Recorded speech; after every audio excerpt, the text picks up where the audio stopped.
Hello students, इसके पहले जो लेक्चर लिया था उसमें पढ़ा था हमने पार्ट्स ऑफ स्पीच। तो पार्ट्स ऑफ स्पीच का पार्ट्स ऑफ स्पीच हमने 8 पढ़े थे। आपको पता है कि पार्ट्स ऑफ स्पीच 8 होते हैं। Noun, pronoun, adjective, verb, adverb, conjunction, preposition, interjection. तो हमने सिर्फ उनके नाम पढ़े थे। इस लेक्चर में आपको हम सभी की डेफिनेशन एंड और एग्जाम्पल समझाते हैं। हमारा जो टॉपिक है वो है पार्ट्स ऑफ स्पीच। तो पार्ट्स ऑफ स्पीच का जो पहला अंग है वो है आपका, पहला जो पार्ट है वो है नाउन। नाउन मीन्स संज्ञा। नाउन मीन्स संज्ञा। तो इसकी जो डेफिनेशन है वो अंग्रेजी में इस प्रकार से है कि noun is the name of any person, place और थिंग।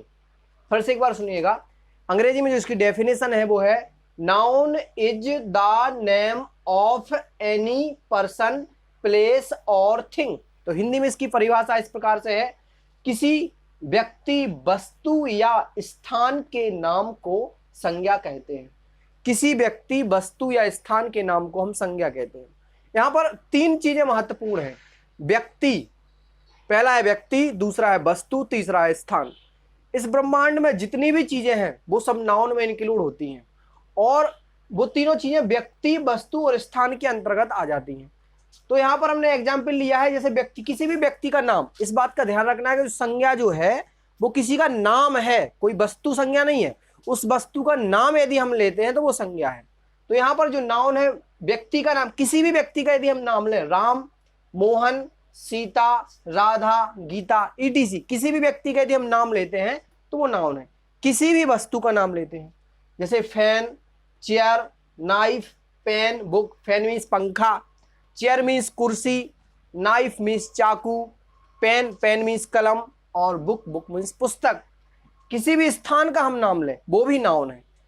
नौगांव किसी शहर का नाम हो गया, इंदौर जे भी शहर का नाम हो गया, इंडिया भारत देश का नाम हो गया, एक स्थान है जहां पे हम रुक सकते हैं। एमपी मध्य प्रदेश हो गया। रोड सड़क, रोड पे भी हम रुक सकते हैं। रूफ छत, छत पे भी हम रुक सकते हैं। गार्डन बगीचा, बगीचे में भी हम घूम सकते तो भी स्थान है। यार्ड, यार्ड मीन्स आंगन, उसमें भी हम घूम सकते वो भी स्थान है। रूम मीन्स कमरा, उसमें हम रुक सकते हैं, बैठ सकते वो भी स्थान है। तो आपको समझ में आ गया होगा कि जो नाउन है वो किसी व्यक्ति का नाम या किसी वस्तु का नाम या किसी स्थान का नाम। तो परिभाषा से ही पता लग जाता है कि किसी व्यक्ति, वस्तु या स्थान के नाम को संज्ञा कहते हैं।